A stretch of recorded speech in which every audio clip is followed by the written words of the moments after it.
నీవుగా కాంగ్రెస్ పార్టీకి వీర విధేయుడవే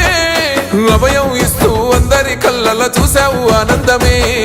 ఖమ్మం పల్లెల గుండెవో ఖమ్మోనైన పిలుపువో ఈ పోలనెదిరించగా దోపిడినే తరుమగా గడిలపై నీ గర్జన అన్యాయాన్ననిచెనో